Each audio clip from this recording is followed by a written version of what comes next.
요양TV 구독자 여러분, 네, 이번 시간에는 요양보호 업무 기록 및 보고 문항 20문제, 딱 20문제만 보고 넘어가도록 하겠습니다. 같이 한번 풀어볼까요? 자, 1번 문제. 방문 요양 서비스를 제공하는 중에 관리 책임자에게 신속히 보고해야 하는 상황은, 자, 신속하게 보고해야 되는 상황은 질병이나 또 신체 이상이 생겼거나 뭐 이런 문제들을 첫 번째로 보고를 해야 되죠. 체납고지서를 발견, 신체와 관련된 거 아니죠. 그다음에 질병하고 관련된 것도 아닙니다. 근처에 사는 딸이 방문하였다. 이것도 아니네요. 쓰레기를 분리 배출하지 않았다. 이것도 신체와 관련 없죠. 대상자가 현기증과 두통을 호소한다. 자, 현기증과 두통을 호소하면 낙상이 될 수도 있고 뇌졸중이 될 수도 있고 뭐 여러 가지 질병하고 관련된 것들이죠. 네, 그래서 이거는 반드시 보고를 해야 됩니다. 방문을 열 때마다 삐걱 소리가 난다. 네, 이것도 신체와 관련 없죠. 질병과 관련이 없습니다. 정답은 4번이네요. 자, 이번 문제. 요양보호사가 사용하는 기록지의 종류와 기록 내용이 바르게 연결된 것은, 네, 요양보호사가 작성해야 되는 기록에는 장기요양급여 제공 기록지, 상태 기록지, 사고 기록지, 인수, 인계서 이런 내용들이 있습니다. 자, 이 네 가지 서류 중에 먼저 상담 내용 및 결과. 네, 이거는 이제 상담 기록지인데 보통은 사회복지사 이런 분들이 작성을 하죠. 요양보호사 작성하는 서류는 아닙니다. 대상자의 욕구 사정은 네, 사례 관리와 관련되어 있습니다. 사례 관리, 네, 이것도 요양보호사가 작성하는 서류는 아니죠. 자, 하지만 이제 저희가 장교양에서는 급여 제공 계획서를 세울 때 대상자의 욕구를 사정하기도 하죠. 자, 그 다음에 사고 내용과 대응 결과. 네, 이거는 이제 사고 보고서와 관련되어 있는 거네요. 그 다음에 섭취, 배설, 목욕 등의 상태. 네, 이거는 상태 기록지죠. 상태 기록지. 네, 여기서 보면은 이게 1번하고 관련되어 있네요. 서비스 제공 시간과 내용. 네, 이것이 장교양 급여 제공 기록지와 관련된 내용이죠. 네, 그래서 장교양 급여 제공 기록지는 요양보호사가 의무적으로 정해진 양식에 따라서 작성을 해야 되는 기록지이다. 네, 그래서 장교양 급여 제공 기록지에는 서비스 제공과 시간과 그 다음에 내용이 반드시 기록이 되어 있어야 된다. 그래서 정답은 5번입니다. 자, 3번 문제. 방문 요양 서비스를 기록할 때는 최대한 구체적으로 기록한다. 이걸 기억하시기 바랍니다. 구체적으로 기록한다. 오전에 물을 많이 마셨다. 뭐 한 컵을 드셨는지 두 컵을 드셨는지 잘 모르겠죠? 점심 때 여러 사람이 5명인지 10명인지 잘 모르겠죠? 또 옆집에 마실 갔다 한참 만에 오셨다. 뭐 1시간 만에 오셨는지 10시간 만에 오셨는지 이것도 구체적이지 않죠? 오후 3시부터 20분 동안 낮잠을 주무셨다. 굉장히 구체적이죠? 네, 오랜만에 뭐 일주일 만에 방문했는지 한 달 만에 방문했는지 알 수 없어요. 이것도 구체적이지 않아요. 그래서 최대한 구체적으로 기록한 거는 4번이죠. 그래서 정답은 4번입니다. 4번 문제. 상황이 급하거나 사안이 가벼울 때 활용할 수 있는 업무 보고의 형식은, 업무 보고에는 구두 보고, 그 다음에 서면 보고, 전산망 보고 이렇게 세 가지가 있죠.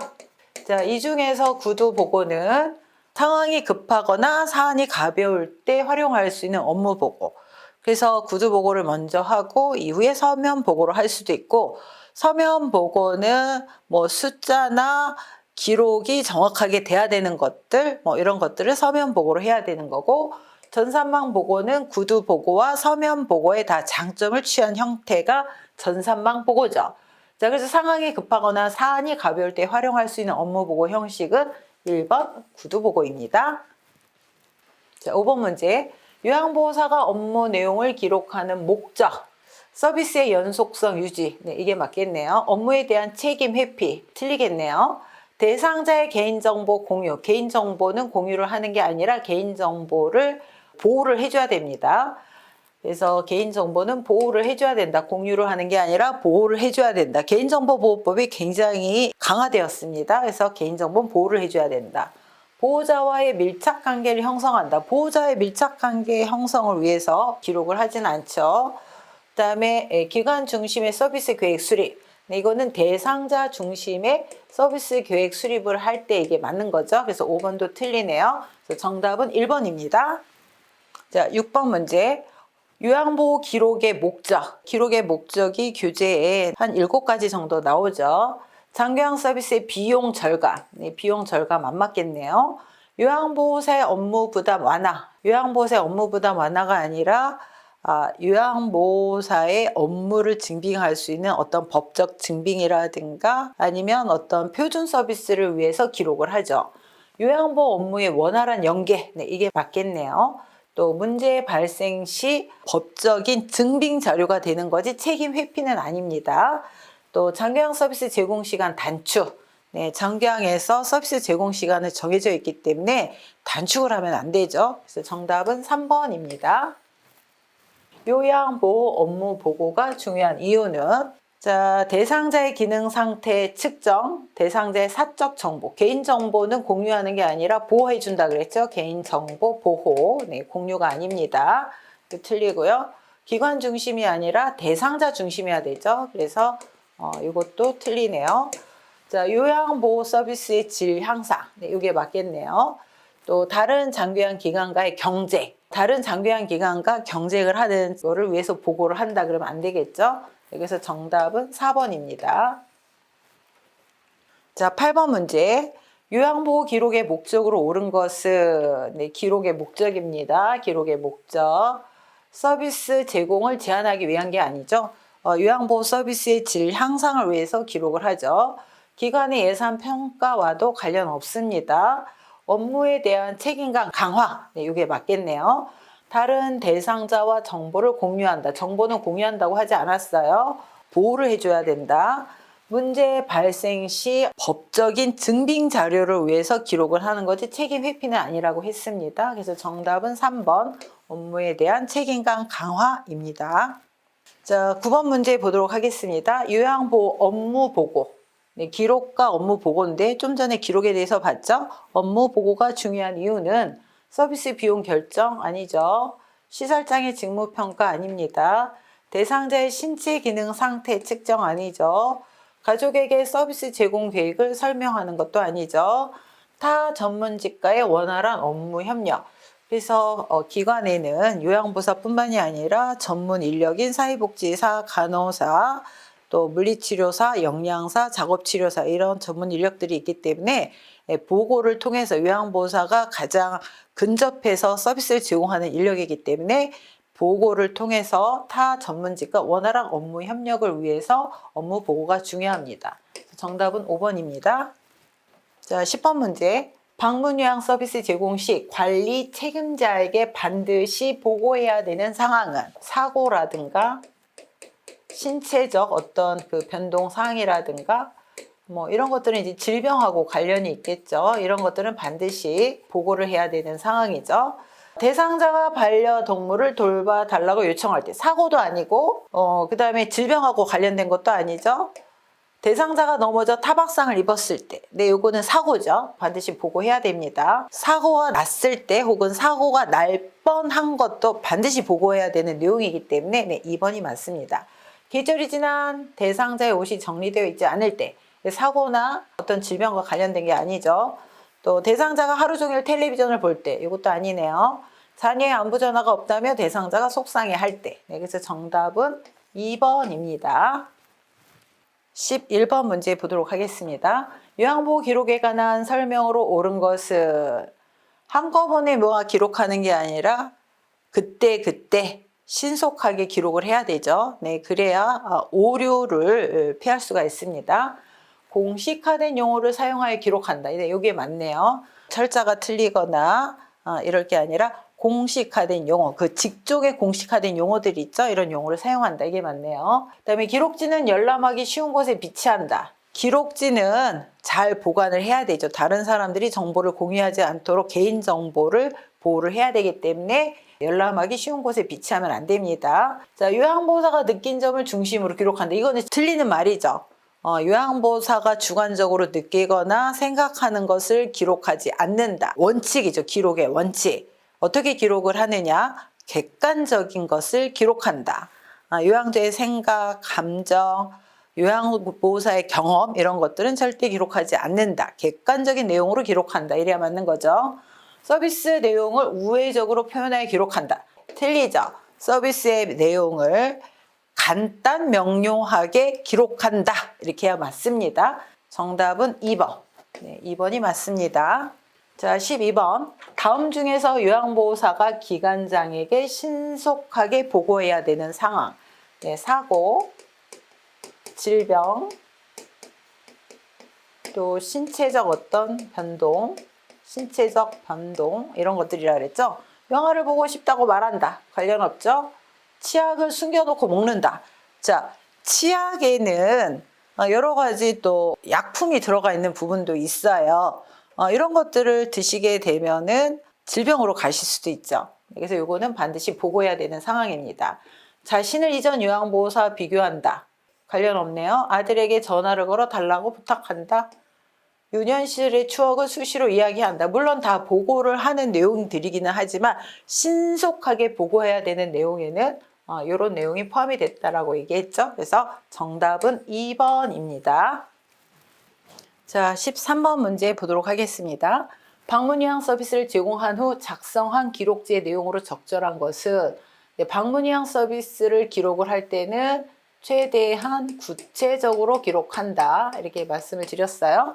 실금을 여러 번, 몇 번인지 안 나와 있죠? 오전에 물을 많이 마심. 많이가 얼마인지 정확하게 알 수가 없어요. 최근도 굉장히 숫자가 정확하지가 않죠. 최근이 뭐 하루 전인지 일주일 전인지 뭐 알 수가 없어요. 다 틀리죠. 오랜만에 기분이 좋아 보임. 오랜만에 뭐 일주일 만인지 뭐 하루 만인지 이것도 정확하지가 않아요. 그래서 구체적인 것은 오후 3시에 홍시 2개를 먹음. 네, 그래서 정답은 5번입니다.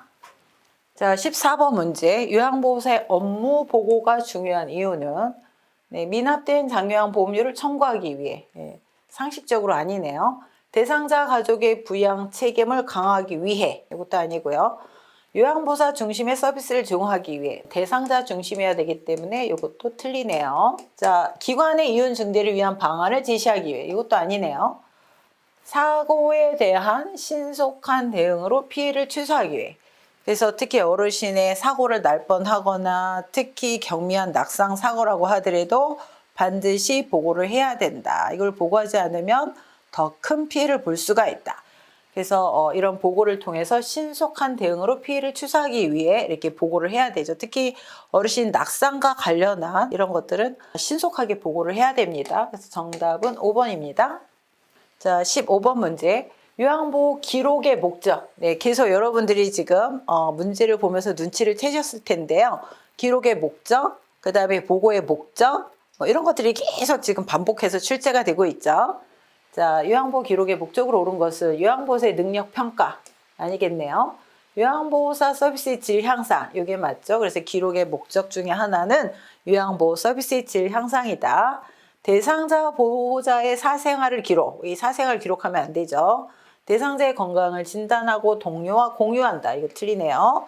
서비스 제공을 평가받고 대가를 지불받기. 네, 이것도 안 맞네요. 네, 상식적으로 뭐 생각해도 이거는 답을 금방 찾을 수 있겠네요. 그래서 정답은 2번. 요양보호 서비스의 질 향상을 위해서 기록을 하고 있다. 자, 16번 문제. 요양보호사의 업무 기록을 할 때는 최대한 구체적으로 기록한다. 그래서 특히 숫자나 증상이나 이런 것들을 구체적으로 기록한다. 자, 그래서 여기서 가장 옳게 기록을 한 것은 4번이겠네요. 9월 10일 오전 10시에 우유 200ml를 드셨다. 요즘 식사량이 줄어서 체중이 줄었다, 많이, 뭐 이런 것들 굉장히 애매하죠. 정확하게 숫자가 안 나왔습니다. 식사를 하지 않아 오후에 간식을 제공하였다. 오후 몇 시에 간식을 제공했는지 시간이 안 나와 있죠. 오랜만이 며칠 만인지 안 나와 있어요. 물을 많이 드시고 얼마나 많이 드셨는지 또 방에서 소변을 얼마나 봤는지 안 나와 있죠. 가장 업무 기록 방법으로 작성을 한 것은, 옳게 작성한 것은 4번입니다. 자, 17번 문제. 다음 중 업무 보고의 방법으로 옳은 것은, 자, 주관적 사항이 아니라 객관적, 주관적 혹은 요양보호사의 경험, 요양보호사의 생각 이런 것들은 보고를 하면 안 되죠. 그래서 제 생각에는 또 저는 이렇게 느꼈습니다. 이렇게 보고하면 안 된다는 거예요. 그래서 이거는 틀리죠. 보고 내용은 간결하고 중복되지 않게 한다. 네, 우회적으로 장황하게 보고하지 않고 간결하고 명확하게 보고한다. 네, 이게 맞겠네요. 상황이 급할 때는 네, 먼저 보고를 하고 이후에 서면 보고로 진행한다. 그래서 이것도 틀리네요. 기록만 하고 보고는 생략한다. 틀리죠? 대상자에 대한 새로운 정보는 비밀로 유지하는 게 아니라 반드시 보고해야 됩니다. 대상자에 대한 새로운 정보 이런 것들은 보고를 해야 되죠. 업무 수행이 잘못된 경우에는 신속히 보고해야 돼요. 해결을 하는 게 아니라 신속히 보고해야 된다. 그래서 얘도 틀렸죠. 그래서 정답은 2번입니다. 자, 18번 문제를 보도록 하겠습니다. 18번 문제는 서비스 이용 지원에 관한 내용입니다. 자, 18번 장기간 기관에서 실시하는 사례 회의의 목적은, 자, 사례 회의의 목적은 서비스 질을 유지하기 위해서, 그다음에 타당성을 검토하기 위해서 하는 게 사례 회의예요. 그래서 보다 전문적인 회의가 사례 회의고, 요양보호사가 참석하는 회의는 사례 회의와 간담회, 간담회는 원래 회의라고도 하죠. 자, 그래서 사례 회의 목적에 대해서 좀 기억을 하시고요. 그래서 기관의 신규 사업 홍보 아니겠네요. 그 서비스나 타당성을 검토하는 게 아니죠. 요양보호사의 직무평가도 아니겠네요. 노인 학대에 대한 정기 교육도 아니겠네요. 서비스 계획의 타당성 검토. 자, 타당성이란 말은 목적에 맞게 서비스를 제공하고 있는지 이거를 검토한다는 거예요. 예를 들면 요양보호사 양성교육에 왔는데 뭐 엉뚱한 정치적인 교육을 한다든가 경제교육을 한다든가 타당성이 안 맞는 거죠. 요양보호사 양성교육장에 오면 요양보호사 양성에 대한 교육을 받을 수 있어야 돼요. 그래야 타당성이 맞는 겁니다. 마찬가지로 어르신의 서비스를 제공할 때 목적에 맞게 서비스를 해야 되는데 그런 타당성이 맞는지를 검토하고 조정하는 게 사례회의의 목적이죠. 또 요양보호사의 복리후생에 대한 의견 수렴. 네, 이거는 아마 간담회, 요양보호사 간담회나 혹은 원래 회의에서 진행되는 내용이죠. 그래서 정답은 4번입니다. 자, 19번 문제. 대상자의 상황과 욕구를 점검하여 서비스 제공 계획을 수립하기 위한 회의는, 네, 자, 요양보호사가 참여하는 회의는 두 가지라 그랬어요. 사례회의와 간담회 혹은 원래 회의. 네, 사례회의는 서비스의 질을 유지하고 향상하기 위한 회의. 또 서비스의 어떤 타당성을 검토하는 회의. 자, 그래서 대상자의 상황과 욕구를 점검해서 서비스 제공 계획을 수립하기 위한 회의는 사례회의죠. 2번 사례회의. 네. 자, 이런 사례회의를 통해서 모니터링을 하고 또 어르신의 어떤 욕구나 이런 것들이 변경이 되고 신체 상황이 변경이 되면 다시 급여 제공 계획서에 반영을 하고 또 서비스로 이어지고 그래서 서비스 질을 좀 더 좋게 질 향상을 위해서 이렇게 하는 회의가 사례 회의다라고 이해를 해주시면 되겠습니다. 자, 이제 드디어 마지막 문제입니다. 자, 장기간 기간에서 사례 회의를 하는 목적은 서비스의 질을 향상, 그다음에 서비스의 타당성 검토. 네, 이게 사례회의 목적이라 그랬어요. 자, 그래서 전문직 간의 직무평가 아니네요. 서비스의 횟수와 비용의 결정, 이것도 아니네요. 대상자의 장기간 인정 조사도 아니고 서비스 제공 계획의 타당성, 네, 이게 맞겠네요. 가족에서 서비스 제공 계획 설명, 이것도 아니겠네요. 그래서 정답은 4번입니다. 자, 그래서 여러분들이 서비스 이용 지원에서는 서비스 이용 절차, 등급을 받고 나서 서비스를 어떻게 이용을 해야 되는지 등급 절차, 그다음에 각 절차별로의 어떤 요령 이런 것들을 기억하시기 바라고, 또 서비스 이용 지원에서는 등급을 받지 못한 등급의 어르신들의 어떤 그런 신체적 인지적 상태와 또 어떤 서비스를 이용해야 되는지 뭐 지역의 보건복지나 건보공단의 뭐 이런 서비스를 이용하실 수가 있죠. 건보공단의 뭐 만성질환자 사례관리 사업이라든가 뭐 그다음에 노인 뭐 건강 증진 사업이라든가 이런 것들을 이용하실 수가 있다라는 것을 기억하시고 기록 및 보고에서는 기록의 목적, 업무의 목적, 원칙과 그다음에 주의사항, 그다음에 또 이런 그 재가급여 전자관리 시스템, 네, 그다음에 사례 회의와 간담회 여기까지만 이해를 하시면 되겠습니다. 자, 여러분들 또 계속 시험이 있는데요. 여러분들 다 모두 뭐 좋은 결과가 있으시기를 바라고 네, 여러분 합격을 기원하겠습니다. 네, 수고하셨습니다.